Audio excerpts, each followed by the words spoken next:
একটি টুর্নামেন্ট যেখানে লড়াই চলে সমানে সমান, যেখানে শেষ বল পর্যন্ত গাণিতিক সম্ভাবনা টিকে থাকে, সেখানে 11টি ম্যাচ শেষ হতে না হতেই একটি দলের নামের পাশে লাল কালিতে লিখে দেওয়া হলো এলিমিনেটেড। অবিশ্বাস্য মনে হলেও সত্যি, 2026 ইন্ডিয়ান প্রিমিয়ার লিগ থেকে প্রথম দল হিসেবে অফিসিয়ালি বিদায় নিল ঋষভ পান্তের লখনউ সুপার জায়ান্টস। মাত্র 11টি ম্যাচের মধ্যে 8টিতে পরাজয় এটি কেবল একটি পরিসংখ্যান নয়, বরং কোটি কোটি ভক্তের প্রত্যাশার এক চরম বিপর্যয়। যে লখনউ টুর্নামেন্টের শুরুতে শিরোপার দাবিদার ছিল, তারা আজ পয়েন্ট টেবিলের 10ম স্থানে। কিন্তু কিভাবে ঘটল এই পতন? কেন পান্তের সব রণকৌশল চিপকের মাটিতে ধূলিসাৎ হয়ে গেল? আজকের ভিডিওতে আমরা বিশ্লেষণ করব লখনউয়ের এই ঐতিহাসিক লড়াইয়ের পেছনের আসল গল্প। লখনউয়ের হাতে এখনও 3টি ম্যাচ বাকি আছে। গাণিতিকভাবে তারা 12 পয়েন্টে পৌঁছতে পারত। তাহলে কেন বিসিসিআই এবং অফিসিয়াল ব্রডকাস্টাররা তাদের বিদায় নিশ্চিত করে দিল? এই রহস্যের জট খুলব ভিডিওর ঠিক মাঝামাঝি অংশে, যেখানে পয়েন্ট টেবিলের এমন এক জটিল সমীকরণ লুকিয়ে আছে যা আপনি আগে কখনো খেয়াল করেননি। আইপিএল 2026-এ লখনউয়ের যাত্রা শুরু হয়েছিল দিল্লি ক্যাপিটালসের বিপক্ষে। সেই ম্যাচে ব্যাটিং অর্ডারের ব্যর্থতা সত্ত্বেও বোলাররা দারুণ চেষ্টা করেছিলেন, কিন্তু ট্রিস্টন স্টাবস এবং সামির রিজভির জুটির কাছে নতি স্বীকার করে পরাজয় দিয়ে শুরু হয় মিশন। এরপর টানা 2টি জয় তুলে নিয়ে ঘুরে দাঁড়ানোর ইঙ্গিত দিয়েছিল পন্তের বাহিনী। তবে এরপরই শুরু হয় ব্ল্যাকআউট। টানা 6টি ম্যাচে পরাজয় লখনউকে মানসিকভাবে বিপর্যস্ত করে ফেলে। রয়্যাল চ্যালেঞ্জার্স ব্যাঙ্গালোরকে হারিয়ে কিছুটা আশা জাগালেও চেন্নাইয়ের চিপক স্টেডিয়ামে চেন্নাই সুপার কিংসের বিপক্ষে ম্যাচটি ছিল তাদের জন্য কার্যত টিকে থাকার চূড়ান্ত পরীক্ষা। কন্ডিশন ছিল স্লো, কিন্তু আবহাওয়া ছিল অত্যন্ত চ্যালেঞ্জিং। এমন এক পরিস্থিতিতে টস জিতে ব্যাটিংয়ের সিদ্ধান্ত নেয় লখনউ। লখনউয়ের ইনিংসের শুরুটা ছিল দেখার মতো। মিচেল মার্শ এবং জশ ইংলিশ ওপেনিং জুটিতে 77 রান যোগ করেন। মনে হচ্ছিল আজ লখনউ বড় সংগ্রহের পথে হাঁটছে।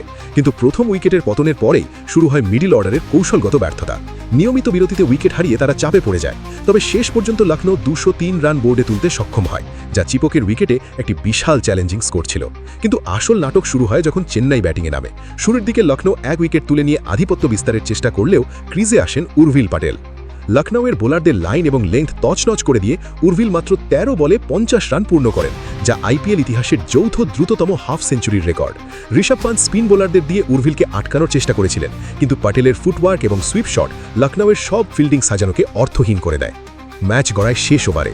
জয়ের জন্য চেন্নাইয়ের প্রয়োজন ছিল মাত্র 10 রান। বল হাতে তুলে দেওয়া হয় অভিজ্ঞ এইডেন মার্ক্রামের হাতে। গ্যালারিতে তখন হাজার হাজার হলুদ জার্সির গর্জন। প্রথম বলে 1 রান আসার পর সমীকরণ দাঁড়ায় 5 বলে 9 রান।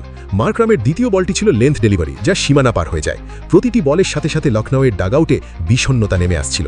শেষ পর্যন্ত মার্ক্রাম সেই 10 রান ডিফেন্ড করতে ব্যর্থ হন এবং 5 উইকেটে জয় পায় চেন্নাই। এই পরাজয়ের সাথেই লখনউ সুপার জায়ান্টসের নামের পাশে 8টি হারের তিলক লেগে যায়।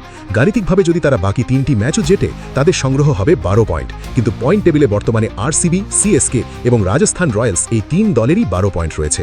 যেহেতু এই 3 দল এখনও নিজেদের মধ্যে মুখোমুখি হবে, তাই যে কোনো এক দল অবশ্যই 14 পয়েন্টে পৌঁছে যাবে। ফলে 12 পয়েন্ট নিয়ে লখনউয়ের প্লে অফ খেলার স্বপ্ন এখন কৌশলগতভাবে অসম্ভব। লখনউ সুপার জায়ান্টস আইপিএল 2026 থেকে ছিটকে পড়া প্রথম দল হয়ে ইতিহাসে জায়গা নিল। ঋষভ পান্তের আধিপত্যে এটি ছিল একটি কঠিন শিক্ষা। ব্যক্তিগতভাবে দারুণ কিছু মুহূর্ত থাকলেও দলগত সংহতি এবং শেষ মুহূর্তের স্নায়ুচাপ সামলাতে না পারাই তাদের এই পতনের মূল কারণ।